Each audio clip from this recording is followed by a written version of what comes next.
जाइए, बैठिए बैठिए, बोलिए। अध्यक्ष महोदय, आपको हम धन्यवाद देना चाहेंगे कि आपने जो है हम लोगों की चिंता पर ध्यान देते हुए हम लोगों को जो है समय दिया है बोलने का। और ये आखिरी सत्र है महोदय, इसके बाद मुख्यमंत्री जी ठीक ही कह रहे थे कि अब हम सब लोगों को जो है चुनाव में जाना है। अब तो जनता तय करेगी कि कौन आएगा नहीं आएगा, क्योंकि जनता लोकतंत्र में मालिक है।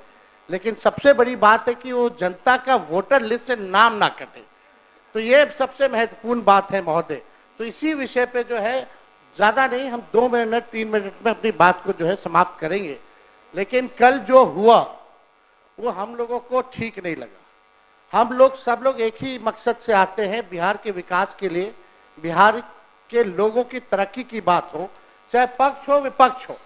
हम लोगों का साफ एक ही एम है, मकसद है कि हमारा राज्य जो है आगे बढ़े। कल अगर किन्हीं लोगों को, क्योंकि अब ये आखिरी सत्र है, तो इतने 5 साल में अगर हमसे भी कोई गलती हुई होगी या हमारे सदस्यों से कोई गलती हुई होगी, अगर ठेस पहुंची होगी, तो उसके लिए भी हम माफी मांगने के लिए तैयार है। कोई इसमें बड़ी बात तो है नहीं महोदय। लेकिन लेकिन लेकिन ये दोनों तरफ से महोदय होना चाहिए था। कल जो भी बात हुई, दोनों तरफ से जो है बातें होकर के आई हैं। अब हम नहीं चाहते कि बेकार की बातों पे हम लोग जो चर्चा करें, मुद्दे की बात पे जो है हम सब लोगों को जो है चर्चा करना चाहिए महोदय। कल जो हम बता रहे थे महोदय कि अगर बाहरियों की बात आई है तो इलेक्शन कमीशन कौन होता है तय करने वाला? वो तो भारत सरकार और केंद्र मंत्रालय का गृह विभाग का ड्यूटी है। इलेक्शन कमीशन का काम है निष्पक्ष चुनाव कराना। और इलेक्शन कमीशन ने एफिडेविट किया है सुप्रीम कोर्ट में 700 से भी अधिक पन्नों का, जिसमें कहीं भी जो है विदेशी शब्द का जिक्र नहीं है, नेपाली, बांग्लादेशी, म्यांमार का जिक्र नहीं है महोदय। और आप देखिएगा जो बीजेपी के भी जो बीएलए होते हैं, बूथ लेवल के जो एजेंट होते हैं, उन लोगों ने भी आज तक इसके बारे में शिकायतें नहीं की। ये सच्चाई है महोदय। बात अगर घुसपैठिया अगर आया भी है तो ये लोग खुद स्वयं सरकार अपने ऊपर पे सवाल उठा रही है। 2003 अटल बिहारी जी के समय हुआ था, राज्य सरकार में राबड़ी देवी जी मुख्यमंत्री थी, आखिरी बार 2003 में हुआ था। उसके बाद 2005 से 25 तक तो मुख्यमंत्री नीतीश कुमार जी और 11 साल से प्रधानमंत्री नरेंद्र मोदी जी। अगर कोई विदेशी अगर घुसपैठिया अगर आया है तो गलती तो सरकार की है महोदय, उस समय के लोगों की है। तो ये बड़ा प्रश्न जो है, ये सवाल बेकार की बातों में हम लोगों को उलझना नहीं चाहिए। हम सब लोगों का मकसद होना चाहिए कि एक एक बिहारी का वोटर लिस्ट से नाम ना कटे। इस निष्पक्षता से चुनाव आयोग काम करे, इसलिए हम लोग जो है चर्चा कर रहे हैं। और इस विषय पे तो जनता दल यूनाइटेड के एमपी ने भी कल जो है हम लोगों के पक्ष में बात रखी है महोदय। और बीजेपी के एनडीए के जो सबसे बड़े सहयोगी दल चंद्रबाबू नायडू ने भी जो है हम लोगों के साथ जो है सहयोग किया है। और इलेक्शन कमीशन को भी उन्होंने सुझाव दिया है महोदय। वो आप लोग भी, हम चाहेंगे कि कल मुख्यमंत्री जी बोल रहे थे तो हमको लगा कि मुख्यमंत्री जी जरूर इस पे बोलेंगे, पर हम चाहेंगे कि मुख्यमंत्री जी आश्वासन दे कि एक भी बिहारी का वोटर लिस्ट से नाम जो है नहीं कटने देंगे महोदय। क्योंकि जाति आधारित गणना जब हम लोगों ने कराया था तो 9 से 10 महीने लगे थे बिना डॉक्यूमेंट के, 9 से 10 महीने। और उन 9 से 10 महीने में बीजेपी के ही लोग कहते थे कि हमारे पास नहीं आया। तो 25 दिन में कहां से 8 करोड़ लोगों के पास चले गए होंगे महोदय? ये तो प्रश्न तो खुलता ही है। तो हम तो सारी बातें महोदय कल कह ही दिए थे। समय को लेकर के 2 दस्तावेज जो मांगे जा रहे हैं, 11 दस्तावेज, वो गरीब के पास है ही नहीं। और कई ऐसे दस्तावेज है महोदय कि आधार कार्ड देकर के वो दस्तावेज बनते हैं, लेकिन आधार कार्ड ये मांग नहीं रहा मान इलेक्शन कमीशन। तो ये बड़ा सवाल जो है महोदय होता है, खास तौर पे 4.5 करोड़ जो बिहार के लोग बाहर जाकर के कमाने खाने जाते हैं। अब पता नहीं कोरोना के टाइम में तो 40 लाख लोग आया था, तो क्या स्थिति हुई थी। अब ये 4.5 करोड़ लोग कैसे इन लोगों ने सत्यापन किया है, इस पे बड़ा सवाल जो है खड़ा होता है। तो हम चाहेंगे महोदय आपने समय दिया, इसके लिए हम आपको दिल से धन्यवाद देते हैं और चाहेंगे कि इसमें पक्ष विपक्ष नहीं, हम सब लोग वही वोटर लिस्ट से चुन करके आए हैं जिस पे चुनाव आयोग उंगली दिखाने का काम कर रहा है, चाहे आप हो या हम हो। यानी सारा चुनाव ही 2003 के बाद से फर्जी है। तो ये बड़ा सवाल खड़ा होता है, कम से कम अपने मालिकों के बारे में हम सब लोगों को सोचना चाहिए। उन गरीब वंचित शोषित समाज जो अंतिम पैदान पे जो खड़ा जो समाज है, उनको एक ही अधिकार बाबा साहब संविधान में दिए हैं, वोट का अधिकार। वोट का इतना ताकत है महोदय कि बड़ा से बड़ा नेता क्यों ना हो, प्रधानमंत्री क्यों ना हो, उसको भी जो है झुकना पड़ता है अपने गरीब वोटरों के आगे। तो इस पे महोदय हम चाहेंगे कि सभी दल के लोग जो है अपनी पक्ष को रखें और आपने जो समय दिया इसके लिए आपको हम दिल से धन्यवाद देते हैं। श्री शकील अहमद खान, श्री शकील अहमद खान।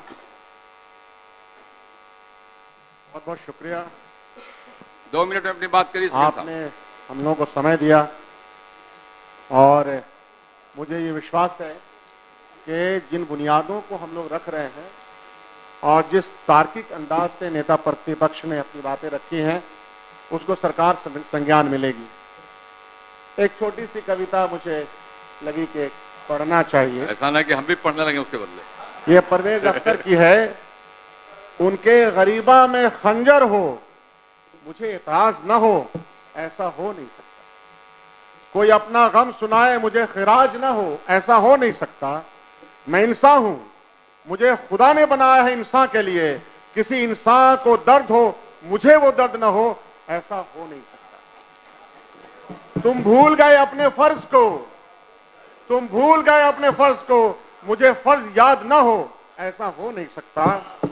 तुम बांटते हो समाज को, मुझे एतराज न हो, ऐसा हो नहीं सकता। ये बात शकील साहब, आपके इस पंक्ति पर चुनाव आयोग को अगर बोलना होगा, क्या बोलेगा मालूम है आपको? वो कहेगा, सुन तो लीजिए ना, सुन, कहेगा इरादे मेरे हमेशा साफ होते हैं और इसलिए कई लोग मेरे खिलाफ होते हैं। यही वो कहेगा, दूसरा कुछ नहीं कर सकता है। बोलिए। इस बार बड़का जुट्ठा पार्टी के इरादे कैसे हैं उसका अंदाजा इस तरह से हो रहा है कि आपको मौका मिलेगा तो बड़का जुट्ठा पार्टी तो हम नहीं बोले, बहरहाल उनके इरादे की पुख्तगी का इल्म यूं हो रहा है कि संविधान शांत रहिए। हमारा जो वोट का अधिकार है सर, आजादी के पहले हमारे वोट के अधिकार चंद लोगों के हाथों में थे।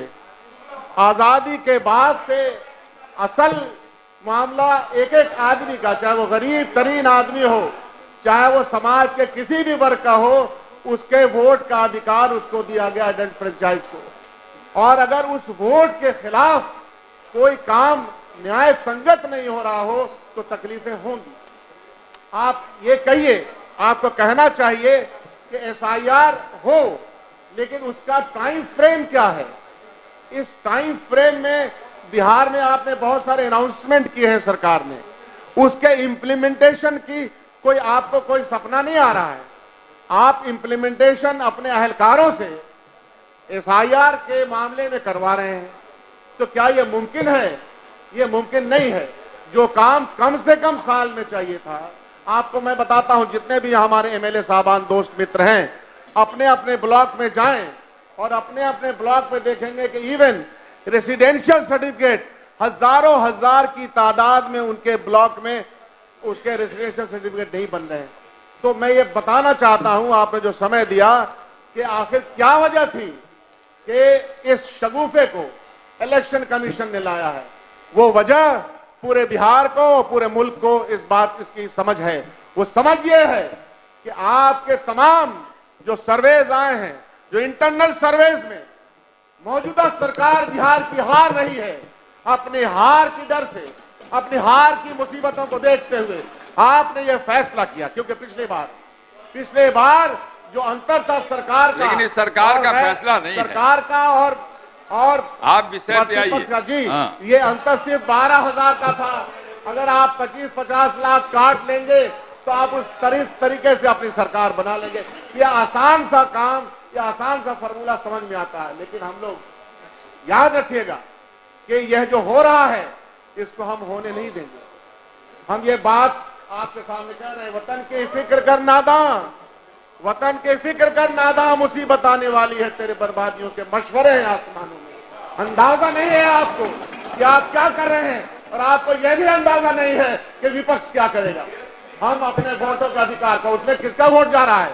वंचित समाज, जो कौन सबसे ज्यादा पलायन के लिए जाता है, कौन सबसे ज्यादा मजदूरी के लिए जाता है, दलित समाज हमारा करोड़ों की तादाद में, लाखों की तादाद में बाहर है, उसका वोटर लिस्ट में वोट का नाम काट दिया जाएगा। संक्षेप करिए। माइनॉरिटीज, अति पिछड़ा, इन तमाम के 50-50 लाख काट दीजिए और जीत जाइए। अगर यह कोशिश आपकी है, इसीलिए शगुफा, तो ये हम होने नहीं देंगे, ये याद रखिएगा। बहुत बहुत शुक्रिया, आपने समय दिया। श्री महबूब आलम, 2 मिनट में अपनी बात कहिए। महोदय, टू दी पॉइंट कहिए, टू दी पॉइंट। बहुत बहुत शुक्रिया महोदय, आपने मुझे बोलने का मौका दिया। दरअसल महोदय, विशेष गहन पुनरीक्षण के माध्यम से केंद्र की सरकार चुनाव आयोग के जरिए बिहार के करोड़ों गरीब, मजलूम, पिछड़ा, आदिवासी, अल्पसंख्यक, शेरशाहवादी, दलित का वोट से वंचित करने की साजिश कर रही है महोदय। आप व्यवधान मत डालिए, शांत रहिए, सुनिए महोदय। दूसरे की बात भी।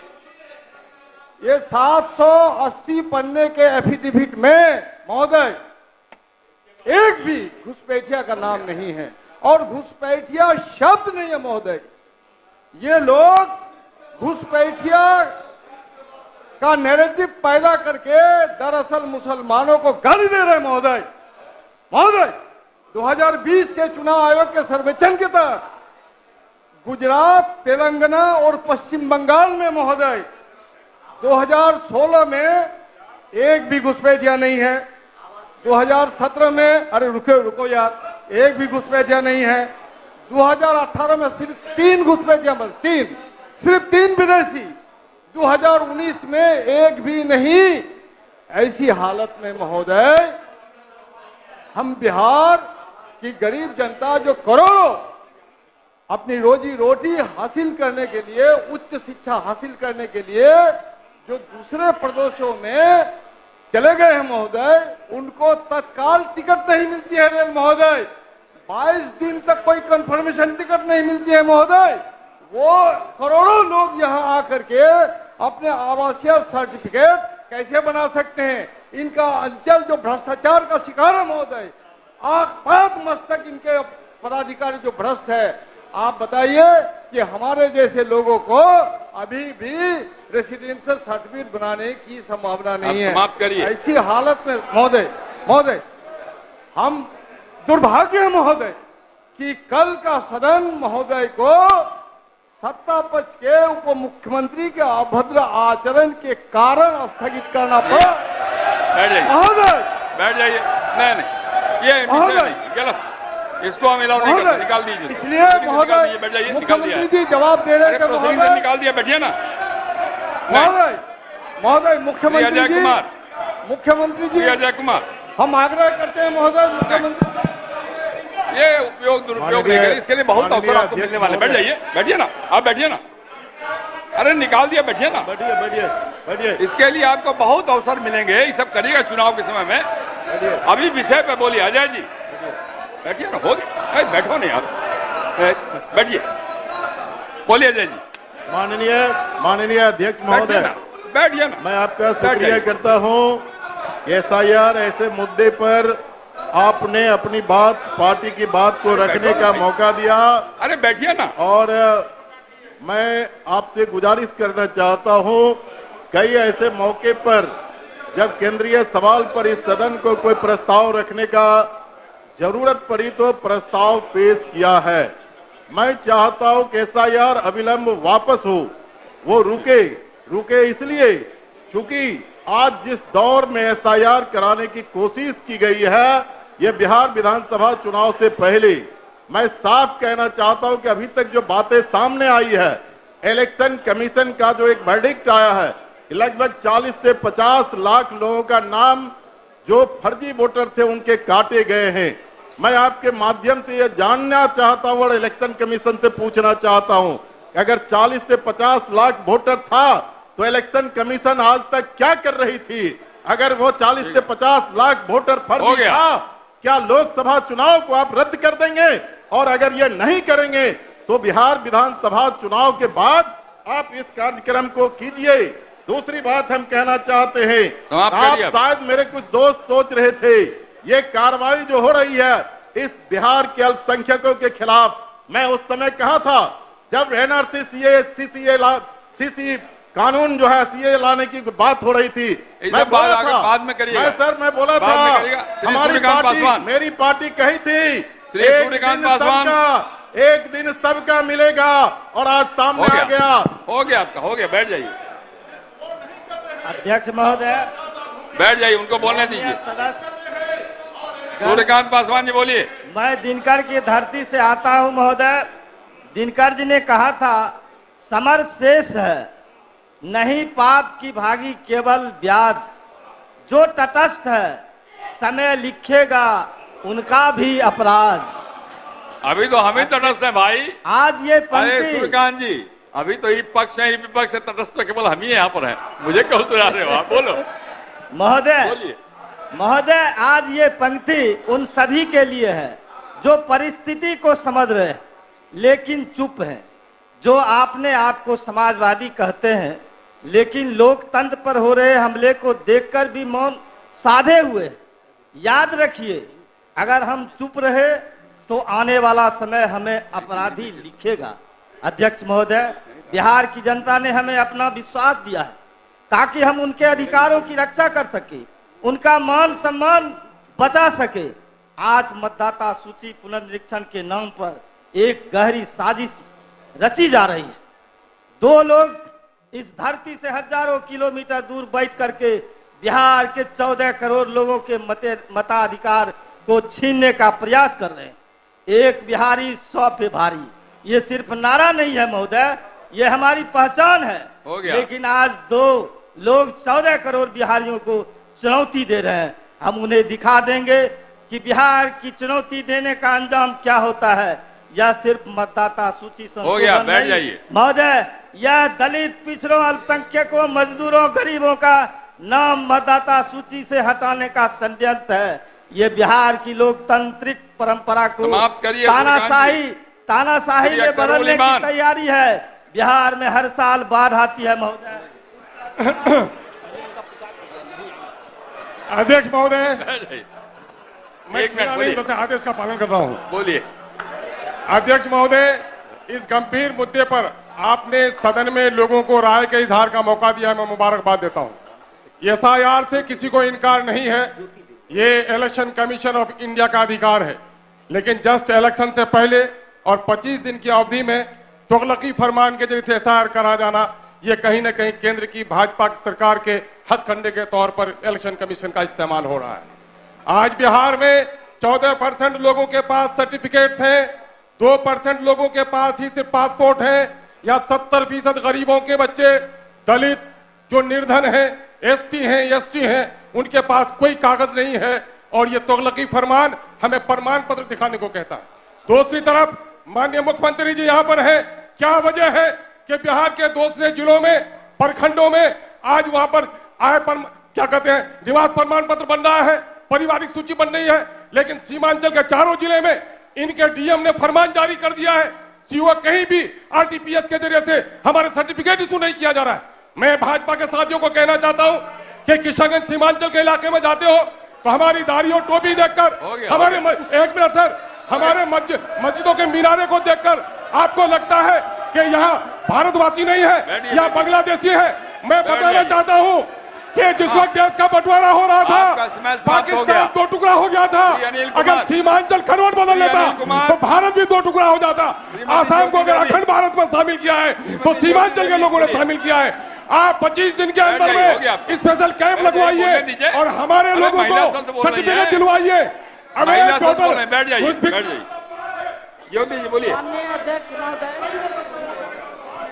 माननीय अध्यक्ष महोदय, आपको बहुत बहुत धन्यवाद। आज हमारे माननीय मुख्यमंत्री जी जो पूरे बिहार में जो सर्वेक्षण चला रहे हैं चुनाव आयोग शांति बनाए रखिए। के नामाकरण के ऊपर, तो मैं अभी यही कहना चाहती हूँ कि माननीय मुख्यमंत्री जी का जो निर्णय है काफी सराहनीय है, क्योंकि जो देखा जा रहा है जगह पर, यहाँ पर देखा जा रहा है कि एक ही व्यक्ति दो तीन जगह नाम जोड़ा करके और वोट का दुरुपयोग करते हैं। दूसरी चीज है कि सरकार ने स्पष्ट रूप से कहा है कि हमारे राज्य में घुसपैठिए लोग हैं, जैसे बंगाल है, नेपाल है, इत्यादि लोग हैं। अरे दूसरे की बात में यहाँ पर सुना करिए। बैठ करके नाम जोड़वाने का काम करते हैं और उसका वोट का दुरुपयोग करते हैं।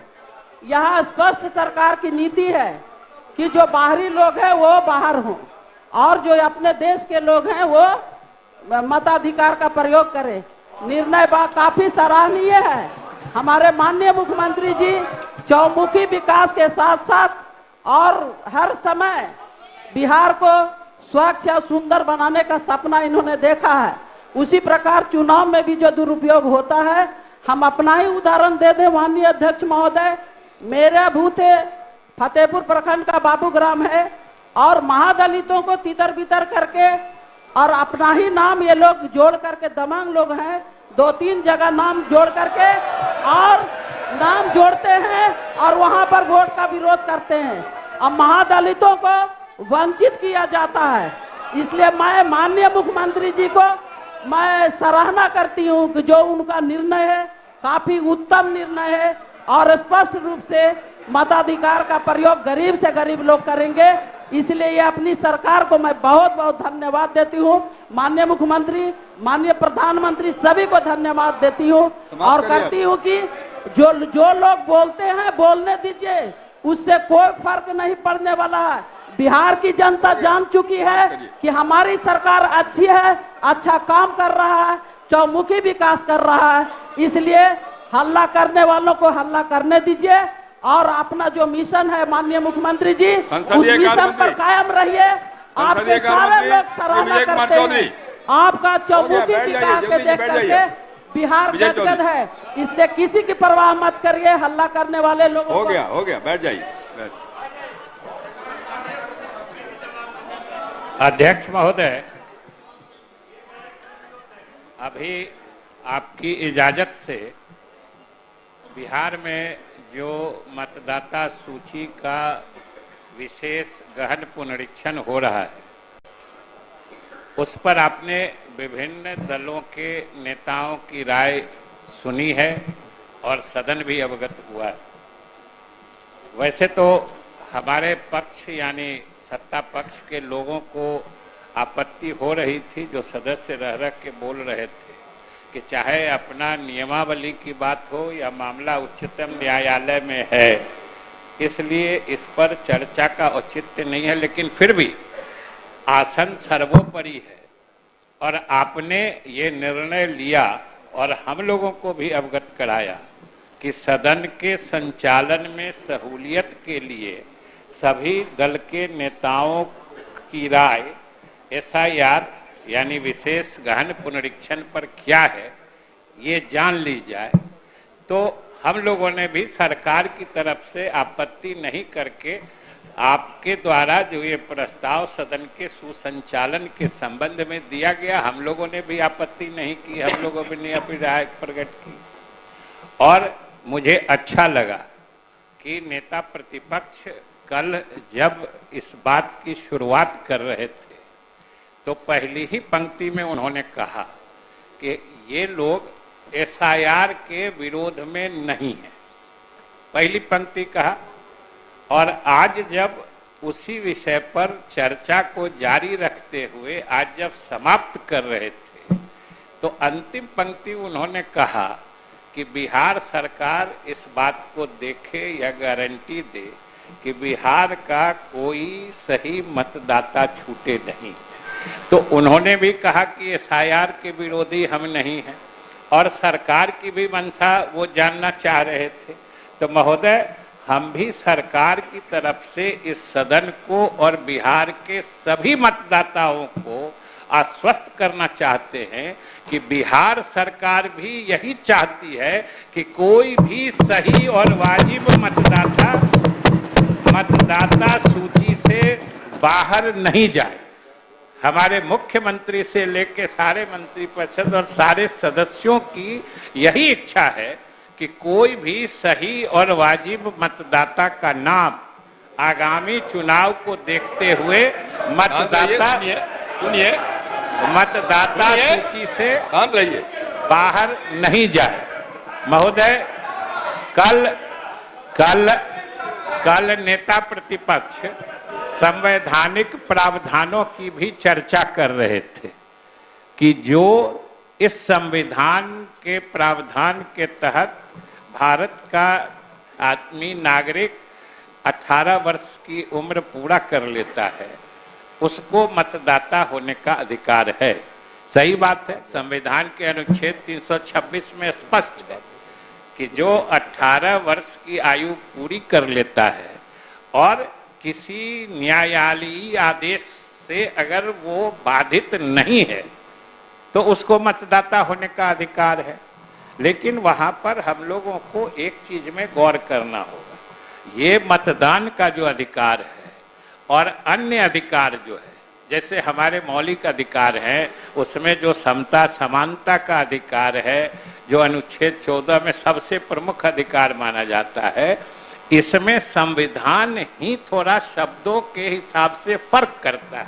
उस फर्क को भी समझना चाहिए कि मौलिक अधिकार के जैसे इक्वलिटी का जो राइट है, समानता समता का अधिकार, वो किसी भी व्यक्ति के लिए है। संविधान कहता है एनी पर्सन, किसी व्यक्ति को कानून के नजर में फर्क नहीं किया जाएगा।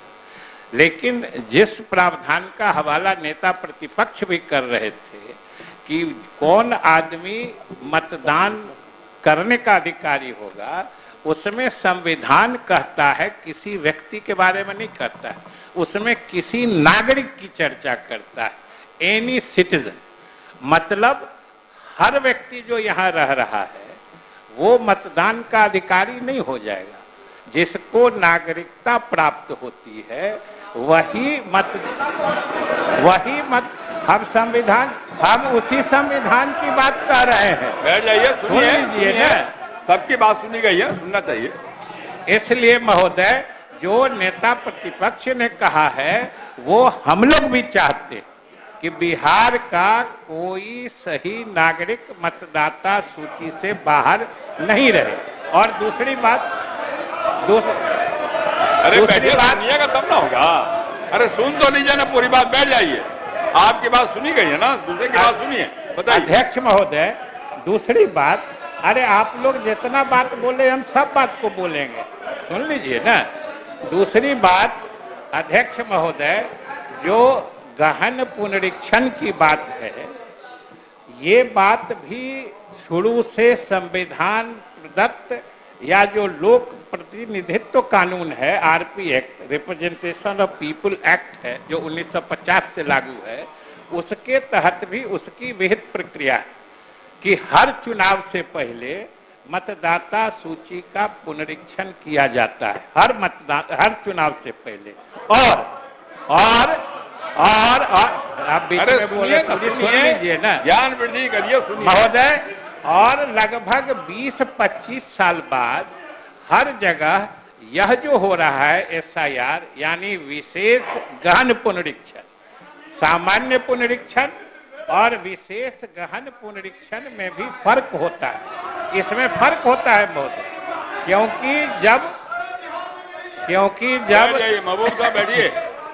क्योंकि जब सामान्य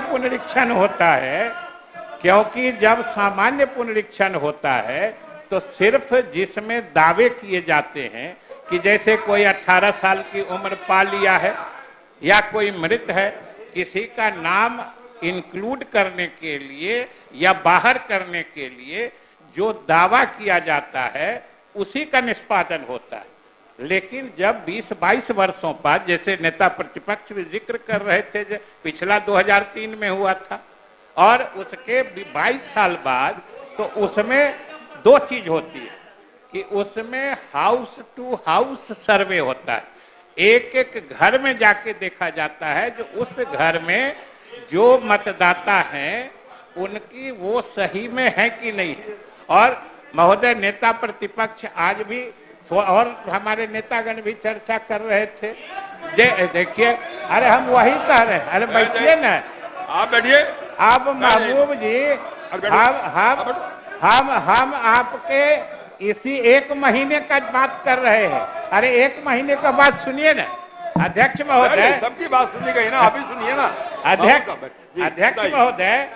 हम तो सिर्फ ये बताना चाहते हैं कि 2003 में भी जो मतदाता गहन पुनरीक्षण हुआ था उसमें भी जैसे इस बार किया गया है, जो हाउस लिस्टिंग का 1 महीना ही समय दिया गया था। हम डेट बता सकते हैं कि 15 जुलाई 2003 से 14 अगस्त 2003 यही घर शुमारी की तिथि थी। सिर्फ 1 महीना ही दिया गया था। और आप अभी अपने सरकार की बात कर रहे थे। हम सभी लोगों ने मिलके जाति आधारित गणना कराई थी, हम सब लोगों ने कराई थी और आप सब लोगों ने तय किया था। लेकिन शायद आप भूल गए कि उसमें जो काम अभी इलेक्शन कमीशन ने 1 महीने में किया है, उसके लिए हम लोगों ने और आप भी शामिल थे कि सिर्फ 15 दिन में बिहार में हम लोगों ने घर शुमारी करा दी। ये हम ही लोगों ने कराया है महोदय, ये हम ही लोगों ने कराया है। हम डेट बता सकते हैं 7 जनवरी 2023 से 21 जनवरी 2023 तक 15 दिन में हम लोग घर शुमारी यानी हाउस लिस्टिंग का काम, घर घर जाके सर्वे करने का काम महोदय सारे सदन ने मिलके 15 दिन में कराया था। और आज ये कमीशन ये कर रहा है। दूसरी बात, जो कमीशन अभी तक ने किया है वो तो बिल्कुल पारदर्शी तरीके से कर रहा है महोदय। और उसने जो बताया है आंकड़े, वो अब आप बताइए, कह रहे हैं कि अगर वो गड़बड़ किया है तो जितने मृत लोगों का नाम निकाला है 18 लाख, तो आपके हिसाब से क्या वो मृत लोगों का नाम रहने दिया जाए सूची में? आप ही बताइए, मृत लोगों का नाम सूची में रहने दिया जाए क्या? और जैसे बताया है कि कितने लोग यहाँ छोड़ के दूसरे जगह चले गए, अगर उनकी पहचान करता है तो आप क्या चाहते हैं कि कुछ लोग 2-3 जगह के मतदाता बने रहे? यह भी तो उचित नहीं है। तो इसलिए अगर ये काम वो कर, और महोदय अब तो 2 दिन की बात है, 26 जुलाई को वो तिथि हाउस लिस्टिंग का यानी फर्स्ट फेज जो है इलेक्शन कमीशन का वो खत्म हो रहा है। 1 अगस्त को ड्राफ्ट पब्लिकेशन होने जा रहा है। 1 अगस्त को जो सूची आएगी, और आपके हिसाब से महोदय 1 अगस्त से लेके 1 सितंबर तक 1 महीना का टाइम चुनाव आयोग दे रहा है। जो आपको जिस चीज पर आपत्ति है बता दीजिए कि उसमें कौन गलत है कौन सही है, आप बता दीजिए। और इलेक्शन कमीशन कह रहा है कि हम सारे राजनीतिक दलों की जो आपत्तियां आएंगी उनको बिल्कुल पारदर्शी तरीके से हम निष्पादित करेंगे। तो अब क्या आपत्ति है? आपको लगता है कोई छूट गया है तो उसका नाम दे दीजिए, वो आपको बता देगा जोड़ के जो हमने जोड़ दिया है। अगर कोई गलत है तो वो बता दीजिए, उसको कटवा देगा। तो इतना जब पारदर्शी तरीके से महोदय हो रहा है तो फिर अब बीच में तो रोकने का मतलब होगा, जहां डुप्लीकेशन है, कोई दूसरी जगह चले गए, कोई मृत हैं तो सबको दे दीजिए। और महोदय और अध्यक्ष महोदय, एक विशेष बात यह है कि अभी तक न इलेक्शन कमीशन ने न सरकार ने किसी ने कोई इस तरह की मंशा नहीं बताई है। तब इसको किसी खास समुदाय के तहत घुमा देने का, किसी खास समुदाय को इसके लक्ष्य पे जबरदस्ती डाल देने का ये क्या उचित है? और अगर महोदय ये मृत जो 18 लाख निकले हैं, इसमें तो हर जात धर्म के लोग हैं, तो कहाँ इसमें कोई फर्क हो रहा है? जो नियम के तहत आते हैं, चाहे किसी जात धर्म के हैं, उसी पर तो कार्रवाई हो रही है महोदय। इसलिए अभी समय है और आपको पता होना चाहिए कि लगभग 98% मतदाताओं का हिसाब हो चुका है।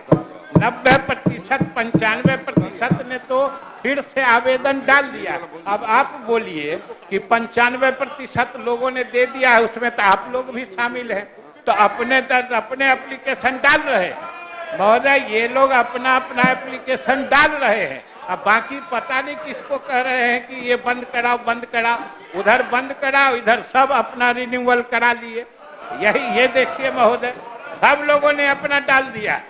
इसलिए हम कहेंगे महोदय कि बहुत पारदर्शी तरीके से हो रहा है। और हम फिर सरकार की तरफ से कहते हैं कि आप अगर किसी वक्त ये बता देंगे कि बिहार के किसी वाजिब सही मतदाता का नाम बिना किसी कारण के मतदाता सूची से काटा गया है, बिल्कुल सरकार उसका संज्ञान लेगी, कमीशन से भी बात करेगी। लेकिन अगर कहीं डुप्लीकेशन है महोदय, उसको जरूर देखना चाहिए। और सब लोग तो आप लोग अपना अपना करा ही लिए हैं, तो दूसरे का भी करवा दीजिए बात।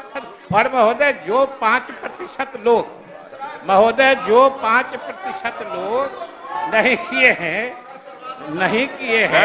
उसकी भी सूची सारे दलों को उपलब्ध करा दी गई है। सारे आप प्रवासियों की सूची दे दीजिए ना, प्रवासी की सूची दे दीजिए, सरकार उसको देखेगी। आपको नहीं है महोदय तो ये 95% हो कैसे गया? कमीशन अभी तक सारी चीजों को देख रहा है। इसलिए महोदय अभी तक चुनाव आयोग की कोई कार्रवाई या कोई काम चुनाव आयोग ने ऐसा नहीं किया है जिससे उसकी मंशा पर सवाल उठाया जाए। इसलिए महोदय हम लोग तो यही चाहते हैं कि एक एक्सरसाइज अभ्यास हो रहा है, सारे लोग मिलकर सहयोग करिए। और कोई अगर गलत चीज है तो उसको सही करने में क्या दिक्कत है? और सरकार अगर सही कोई बात होगी तो निश्चित रूप से उसका संज्ञान लेके सरकार भी आवश्यक पहल करेगी। लेकिन बिना किसी कारण के, और अभी तो शकील साहब न जाने किस उत्तेजना में क्या क्या शेर पढ़ गए भाई। आप तो शेर इतना पढ़ दिए कि आसन से 2 पंक्ति आ गई। तो महोदय हमको भी 2 पंक्ति याद आ रही है। बोल दीजिए। आपकी इजाजत हो तो हम सुना दे महोदय। ये पुरुषी से गम जब करते हैं, कुछ कह न सकूं चुप रह न सकूं। ये पुरुषी से गम जब करते हैं, अभी बोल रहे थे, कुछ कह न सकूं चुप रह न सकूं, खामोश रहूं नामुमकिन है। इसीलिए हमको बोलना पड़ा। खामोश रहूं नामुमकिन है, कह दूं तो शिकायत होती है। इसलिए महोदय हम सारे सदन से अनुरोध करते हैं कि सब लोग मिलके ये जो एक अच्छा अभ्यास एक्सरसाइज चुनाव आयोग के द्वारा किया जा रहा है, ये नियमित होता आया है। और समय भी हमने बता दिया, बराबर आप टाइम फ्रेम कह रहे थे। जो आपने 15 दिन में कराया है वो इलेक्शन कमीशन 1 महीने में करा रहा है। इसलिए महोदय सब लोगों को इसमें सहयोग करना चाहिए। श्री सम्राट चौधरी, उप मुख्यमंत्री। 1 मिनट, सम्राट चौधरी बोलते। अब दोबारा अध्यक्ष महोदय, हो गया। आदरणीय विजय बाबू ने लगभग सरकार की ओर से जवाब दे दिया है। बस सिर्फ 1-2 जानकारी देना चाहता हूं। और बैठे लोग बोलते हैं, उनका संज्ञान नहीं लेना है। बोलिए अध्यक्ष महोदय, बड़ा स्पष्ट है SIR के माध्यम से जो बार बार प्रश्न उठ रहे हैं, ये विजय जी ने बहुत स्पष्ट तौर पर एक एक प्रक्रिया को बताने का काम किया है। और जहां तक नेता विरोधी दल ने कल बताया कि छोट का वोट का राज मीन्स छोट का राज होता है, ये कोई आदरणीय लालू प्रसाद जी ने नहीं कहा है, ये लोहिया जी ने 60 के जमाने में कहा था। और लोहिया जी ने समाजवाद के परिभाषा में ये सारे चीजों को जनता के बीच में रखा। और जहां तक ये कहते हैं तो लालू जी की बात यही लोग नहीं सुन रहे।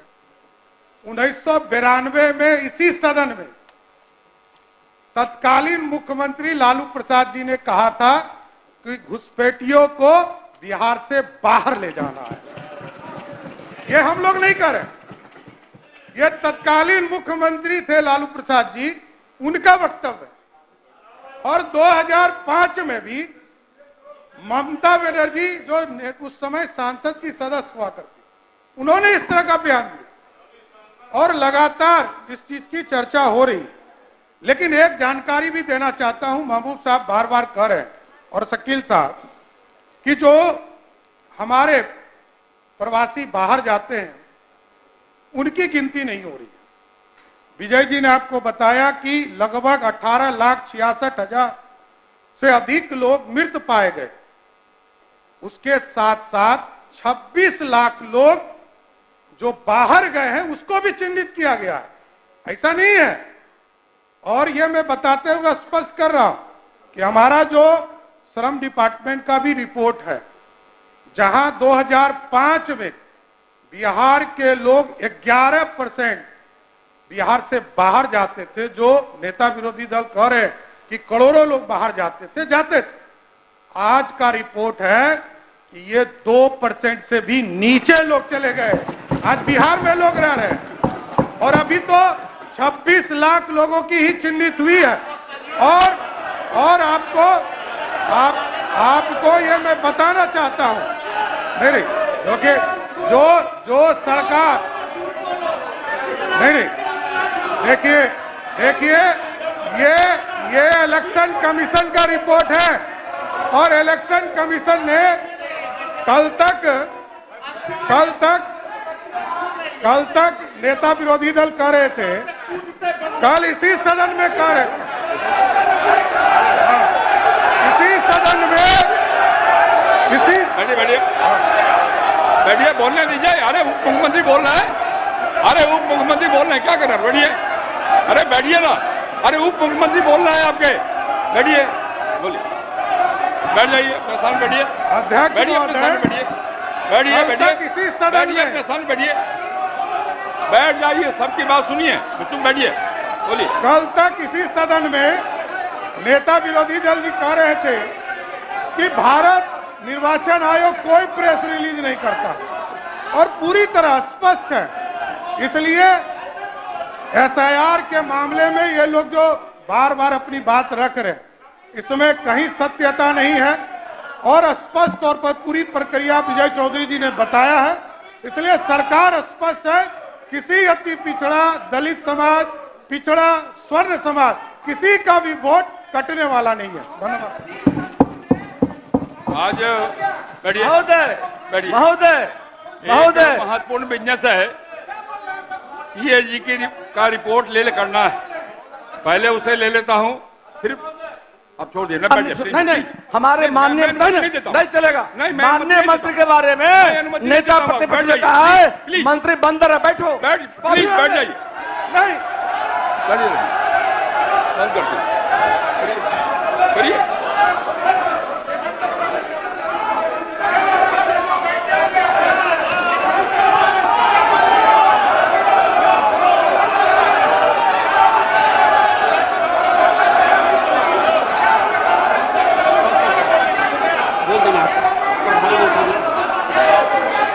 पहले उसे लेता हूं, फिर प्रश्न होंगे। प्रभारी मंत्री वित्त विभाग। महोदय, भारत के संविधान के अनुच्छेद बैठ जाइए 51(2) के अनुसार बैठिए, सब लोग बैठिए, सब लोग बैठिए, बैठिए सब लोग। निरर्थक परीक्षा से प्राप्त बिहार सरकार का 31 मार्च 2024 को समाप्त वर्ष 2024-24 के राज्य के वित्त प्रतिवेदन को माननीय राज्यपाल बिहार की अनुमति के आलोक में सदन पटल पर रखता हूं।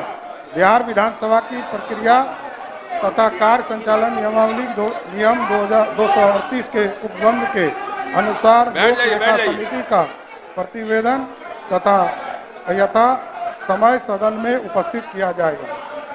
प्रभारी मंत्री विधि विभाग।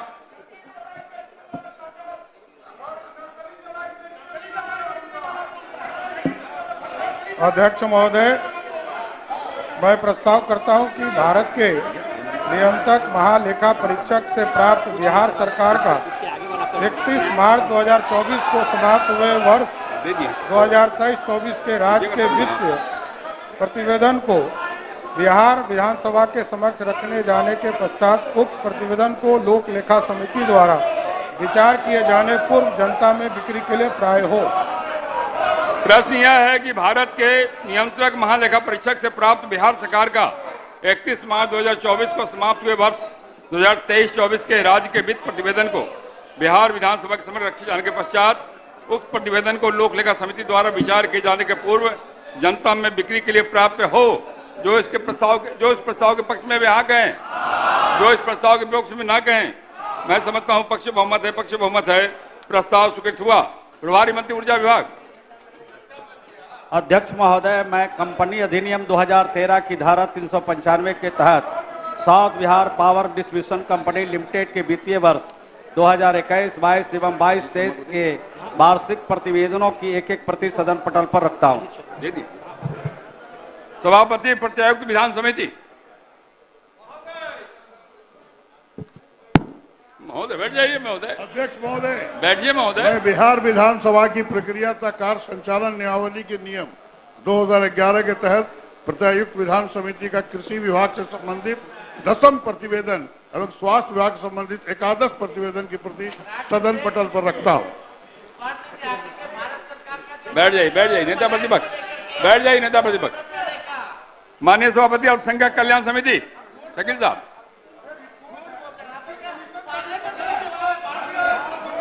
अच्छा, बिना अनुमति के नहीं बोलिए। बोलिए शकील साहब। माननीय सभापति अल्पसंख्यक कल्याण समिति। अध्यक्ष महोदय, मैं बिहार विधानसभा की प्रक्रिया तथा कार्य संचालन नियमावली के नियम 211 के तहत सप्तदश बिहार विधानसभा की अल्पसंख्यक कल्याण समिति की अल्पसंख्यक कल्याण विभाग से संबंधित तृतीय प्रतिवेदन के प्रति सदन पटल पर रखता हूं। सभापति सरकारी उपक्रमों संबंधी समिति। बोलने दीजिए। बैठिए। अब नहीं बोलने के लिए आपको अब नहीं, कोई अनुमति नहीं होगी। आप बोल चुके हैं, बैठिए। ये नहीं, आपको बोलने का अवसर दे दिया मैंने, पर्याप्त हो गया। अभी ये लेके मत करिए। पोस्टर हटाइए। पोस्टर हटाइए। माननीय सभापति राजकीय आश्वासन समिति।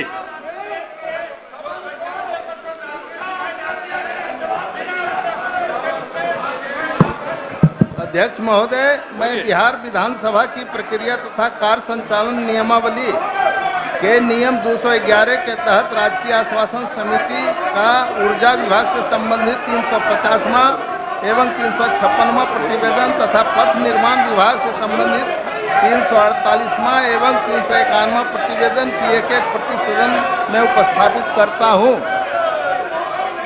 सभापति पर्यावरण संरक्षण प्रदूषण नियंत्रण समिति।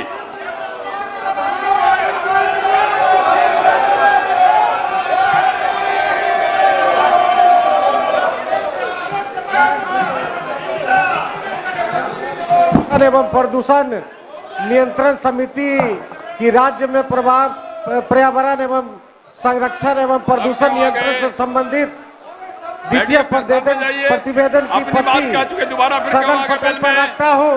दोबारा बेल में आइएगा तो आपका चरित्र उजागर होता है। अब सभा की कार्रवाई 2 बजे दिन तक के लिए स्थगित की जाती है।